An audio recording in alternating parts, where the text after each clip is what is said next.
Assalamualaikum warahmatullahi wabarakatuh. Hamidanillah wa musalliyan musalliman ala Rasulillah Sayyidina Muhammad ibn Abdillah wa ala alihi wa sahbihi wa man walah, amma ba'du. Para pemirsa, para pengikut dan para pecinta channel YouTube MZT Malang Raya, alhamdulillah kita masih bisa melanjutkan kajian tentang kisah para ulama yang beliau-beliau ini menjadi mata rantai di dalam keberlangsungan mazhab Al-Imam Asy-Syafi'i, yang mana sebenarnya ada ratusan atau bahkan ribuan ulama yang beliau-beliau ini telah memiliki dedikasi yang besar di dalam mempertahankan bahkan mengembangkan mazhab Al-Imam Asy-Syafi'i, mulai dari masa-masa Ashabul Wujuh hingga kemudian para ulama-ulama yang bermunculan setelah masa Al-Imam An-Nawawi. Sebagaimana ulama yang saat ini akan kita bahas, biografinya akan kita baca, yaitu seorang ulama yang lahir pada permulaan abad ke-8 Hijriah. Beliau sosok ulama yang terlahir pada tahun 723 Hijriah, yaitu seorang ulama yang dikenal dengan sebutan Al-Imam Ibnul Mulaqqin, atau para ulama di daerah Yaman lebih mengenalnya dengan sebutan Al-Imam Ibnun Nahwi. Dua gelar ini merupakan gelar yang sangat melekat kepada beliau, yaitu yang pertama Al-Imam Ibnul Mulaqqin dengan mengkasrohkan huruf qaf, dan yang kedua beliau juga dikenal dengan sebutan Al-Imam Ibnun Nahwi. Beliau Al-Imam Ibnul Mulaqqin, atau yang dikenal juga dengan Al-Imam Ibnun Nahwi, memiliki nama asli yang bernama Umar, dan beliau memiliki kunyah yang dikenal dengan sebutan Abu Ali, atau kadang juga ada yang memanggil beliau dengan sebutan Abu Abdillah. Tapi para ulama lebih menguatkan kunyah beliau dengan sebutan Al-Imam Abu Ali, karena memang putra pertama beliau adalah seorang putra laki-laki yang kebetulan bernama Ali, sehingga beliau lebih dikenal dengan sebutan kunyah Al-Imam Abu Ali. Nama asli beliau adalah Umar, dan beliau memiliki ayah yang bernama Ali, kakek beliau bernama Ahmad. Al-Imam Umar bin Ali bin Ahmad ini dulunya bersama dengan orang tuanya, bersama dengan ayahandanya di daerah Andalus. Lalu kemudian ayah beliau ini dengan keluarganya berpindah ke daerah Kairo. Setelah kemudian 1 tahun hidup bersama dengan beliau, yaitu dengan putranya yang bernama Umar ini, ya, ayahanda beliau ini meninggal dunia. Jadi Al-Imam Umar ini ditinggal wafat oleh ayahandanya ketika berusia 1 tahun, sehingga beliau Al-Imam Umar ini memang meninggal dunia. Beliau menjadi yatim sejak masih berusia balita. Setelah ayahandanya beliau ini meninggal dunia, ternyata ayahanda beliau yang bernama Syekh Ali ini mewasiatkan kepada sosok yang suatu saat kemudian menjadi ayah sambung beliau, yaitu Asy-Syaikh Isa Al-Maghribi.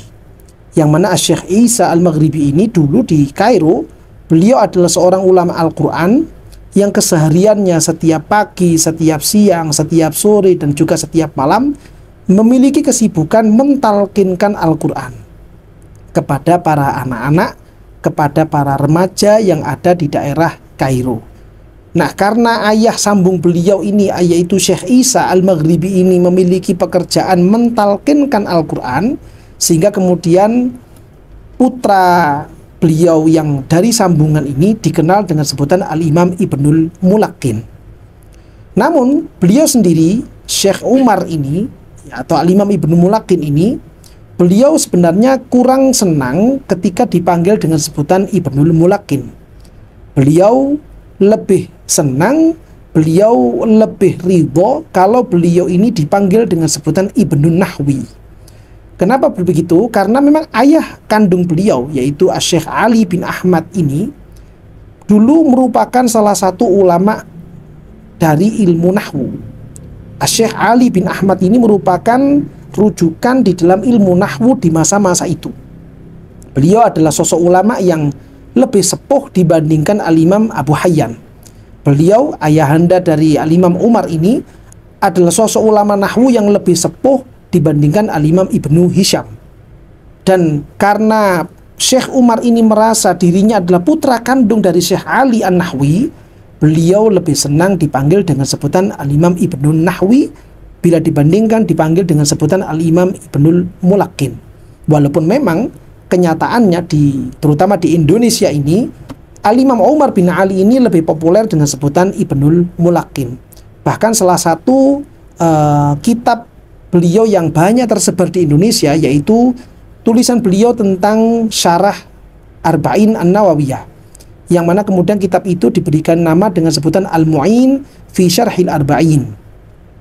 Yang mana kitab Al-Mu'in ini merupakan salah satu dari karya tulisnya Al-Imam Ibnul Mulakin atau Al-Imam Ibnul Nahwi. Beliau kemudian sejak masa kecil menghafalkan Quran kepada ayah sambungnya ini, Syekh Isa Al-Maghribi ini, hingga kemudian beliau hatam Al-Quran dengan semua qiraah sab'ahnya di masa-masa beliau masih baru beranjak balik. Setelah itu kemudian beliau menekuni ilmu bahasa Arab, terutama ilmu nahwu, yang mana beliau memiliki bakat turunan dari sang ayah kandung. Beliau memiliki rasa cinta yang luar biasa terhadap ilmu nahwu dan juga ilmu shorof, yang mana saat itu beliau ketika menginjak usia-usia balik, mulai masuk pada usia-usia remaja, beliau belajar kepada dua ulama besar di dalam ilmu nahwu, yaitu Al-Imam Abu Hayyan dan juga Al-Imam Ibnu Hisham, penulis kitab Qatrun Nada, sekaligus juga dengan syarahnya. Karena memang beliau ini terlahir dari darah seorang ulama yang mumpuni dalam ilmu nahwu, lalu kemudian beliau ini belajar kepada dua ulama besar di dalam ilmu nahwu, Al-Imam Abu Hayyan dan juga Al-Imam Ibnu Hisham. Beliau kemudian tumbuh memiliki bakat, memiliki pengetahuan, memiliki kealiman di dalam ilmu nahwu yang sangat luar biasa. Bahkan ketika beliau ini belajar tentang ilmu hadis, ketika beliau belajar tentang ayat-ayat Al-Quran, beliau kemudian belajar tentang ilmu fikih, ilmu usul fikih dan lain sebagainya. Semua yang beliau pelajari ini punya kaitan-kaitan yang beliau sambung-sambungkan dari sudut pandang nahwu dan sorofnya. Karena memang beliau sejak awal, mulai dari masa kecil hingga masuk awal mula masa-masa baliknya, masa-masa dewasanya, beliau memiliki bakat yang luar biasa di dalam ilmu nahwu. Setelah beliau itu banyak menghatamkan pelajaran-pelajaran ilmu nahwu dari dua guru utama beliau, yaitu Al-Imam Abu Hayyan dan Al-Imam Ibnu Hisham, beliau kemudian mendalami ilmu fikih mazhab Al-Imam Syafi'i.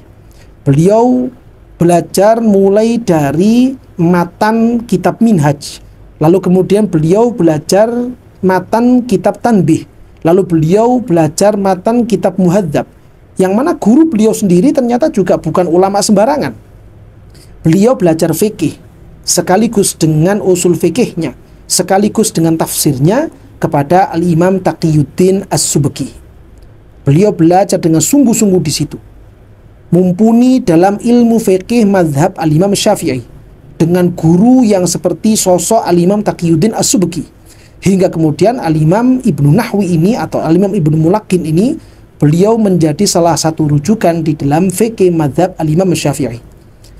Namun kemudian semangat beliau ini tidak berhenti sampai di situ. Beliau tidak puas hanya sekedar memahami dan mengerti bagaimana seluk-beluk fikih mazhab Al-Imam Syafi'i. Beliau kemudian belajar mendalami tentang fikih mazhab Al-Imam Ahmad bin Hanbal. Beliau banyak belajar kepada ulama-ulama mazhab Hambali yang ada di daerah Mesir, mulai dari kitab-kitab yang kecil sampai kepada kitab-kitab yang besar. Beliau mempelajari secara mendalam seperti apa mazhab Al-Imam Ahmad bin Hanbal. Kemudian beliau berpindah belajar kepada ulama-ulama mazhab Hanafi, hingga beliau di situ mumpuni di dalam ilmu fikih mazhab Al-Imam Abu Hanifah.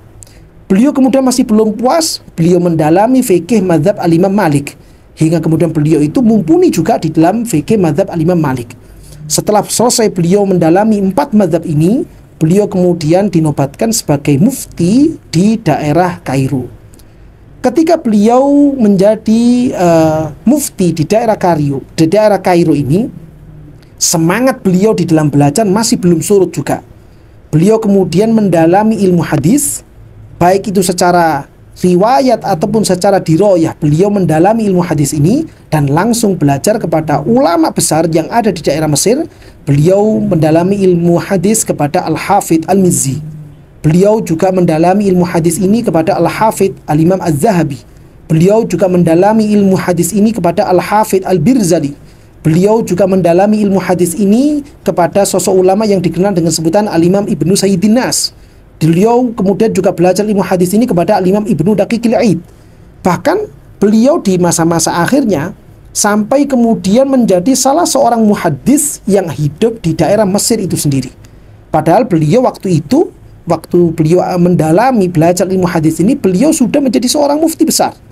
Karena beliau memang mumpuni di dalam mazhab Imam Syafi'i, beliau mumpuni di dalam mazhab Imam Ahmad bin Hanbal, beliau mumpuni di dalam pengetahuan mazhab Imam Abu Hanifah, beliau mumpuni di dalam pengetahuan mazhab Imam Malik. Tapi semangat beliau tidak padam dan surut sampai di situ. Beliau kemudian mendalami tentang hadisnya Rasulullah SAW. Beliau dari ilmu yang seperti ini memiliki banyak karya-karya tulis. Beliau mensyarahi kitab Minhajnya Al-Imam An-Nawawi hingga menjadi 4 jilid besar. Beliau juga mensyarahi kitab Tanbihnya Al-Imam Abu Ishaq Asy-Syirazi hingga menjadi 7 jilid besar. Beliau kemudian juga mensyarahi kitab Muhadzabnya Al-Imam Abu Ishaq Asy-Syirazi hingga menjadi 4 jilid yang kecil-kecil. Beliau juga kemudian mensyarahi Sahih Bukhari. Beliau mensyarahi Sahih Muslim. Beliau mensyarahi Sunan Abu Dawud. Beliau mensyarahi Sunan Ibnu Majah. Dan banyak lagi kitab-kitab yang beliau tulis, dan yang salah satunya yang populer di daerah Indonesia adalah syarah beliau terhadap kitab Arba'in An-Nawawiyah yang diberikan nama dengan sebutan kitab Al-Mu'in fi Syarhil Arba'in. Al-Imam Ibnu Hajar, Al-Hafidh Ibnu Hajar Al-Asqalani, di dalam kitab beliau yang berjudul Anba'ul Ghumar, beliau mengisahkan di situ, menyebutkan di situ bahwa karya tulisnya Al-Imam Ibnul Mulakin lebih dari 300 judul. Yang mana 300 judul kitab ini antara kitab-kitab yang jilidnya besar ataupun kitab-kitab yang jilidnya kecil. Kitab yang jilidnya besar beliau punya ratusan judul, dan kitab yang jilidnya kecil juga beliau memiliki ratusan judul. Bahkan kitab beliau ini ada yang mengatakan sampai 343 judul, ada yang mengatakan 350 judul. Banyak sekali kitab-kitab yang telah ditulis oleh beliau Al-Imam Ibnul Mulakin. Demikian juga Al-Hafidh Ibnu Hajar Al-Haytami, Al-Hafidh Ibnu Hajar Al-Asqalani, beliau menyebutkan di tahun-tahun itu ada 3 orang ulama, yang mana 3 orang ulama ini merupakan ayatun min ayatillah, merupakan tanda-tanda kebesaran Allah Subhanahu wa taala. Yang pertama yaitu dikenal dengan sebutan Al-Imam Waliyuddin Al-Iraqi. Yang kedua dikenal dengan sebutan Al-Imam Al-Bulqini. Dan yang ketiga adalah Al-Imam Ibnul Mulakin. Untuk sosok yang pertama yaitu Al-Imam Waliyuddin Al-Iraqi, beliau dikenal sebagai sosok ulama yang sangat mumpuni di dalam pengetahuan rijalul hadis, mumpuni di dalam sosok orang-orang yang menjadi sanad di dalam hadisnya Rasulullah SAW. Di sisi itu juga ada Al-Imam Al-Bulqini, yang mana Al-Imam Al-Bulqini ini merupakan ulama yang beliau itu sangat mumpuni, memiliki pengetahuan yang luas sekali, mendalam sekali tentang mazhab Al-Imam Syafi'i. Dan yang berikutnya, yang ketiga adalah beliau Al-Imam Ibnul Mulakin atau Al-Imam Ibnul Nahwi, yang mana beliau ini memiliki karya tulis yang luar biasa banyaknya, dan kitab-kitab yang jumlahnya ratusan itu tersebar di banyak penjuru negara-negara Islam di masa hidupnya beliau sendiri. Banyak orang-orang yang datang kepada beliau untuk membaca karya tulisnya beliau, hingga kemudian meminta izin untuk mengkopi atau menulis ulang naskah dari kitab yang ditulis oleh beliau Al-Imam Ibnul Mulakin atau dikenal dengan sebutan Al-Imam Ibnul Nahwi. Ini merupakan salah satu bukti dari Allah Subhanahu wa taala. Allah Subhanahu wa taala akan memberikan karunia yang besar bagi mereka orang-orang yang memiliki kesungguhan yang luar biasa, memiliki kesungguhan yang kuat, di dalam mengarungi jalannya Allah Subhanahu wa taala, jalan yang telah ditentukan oleh Rasulullah Shallallahu alaihi wasallam.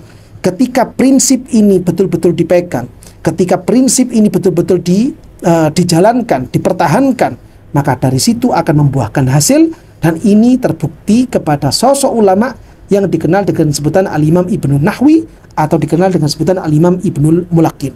Hingga kemudian ketika Al-Imam Ibnul Mulakin atau Al-Imam Ibnul Nahwi ini berusia 81 tahun, beliau kemudian dipanggil dan diundang oleh Allah Subhanahu wa taala. Beliau meninggal dalam keadaan menulis. Beliau meninggal di dalam keadaan menggubah atau menyusun kitab dari tulisan-tulisan tangan beliau sendiri, yaitu beliau meninggal pada tahun 804 Hijriah. Usia beliau mulai dari masa kanak-kanak hingga beliau meninggal dunia, beliau habiskan waktunya untuk berkhidmah kepada agama Gusti Kanjeng Nabi Muhammad SAW. Beliau habiskan pikirannya, beliau habiskan hartanya, beliau habiskan tenaganya hanya untuk kepentingan agama Allah Subhanahu wa taala dan juga kepentingan umat Gusti Kanjeng Nabi Muhammad SAW. Mudah-mudahan beliau mendapatkan ridho dari Allah Subhanahu wa taala. Demikian juga kita semua yang mempelajari tentang biografi beliau, mudah-mudahan juga mendapatkan barokah dari ulama-ulama kita terdahulu, para ulama dari kalangan Ahlus Sunnah wal Jamaah. Amin ya rabbal alamin.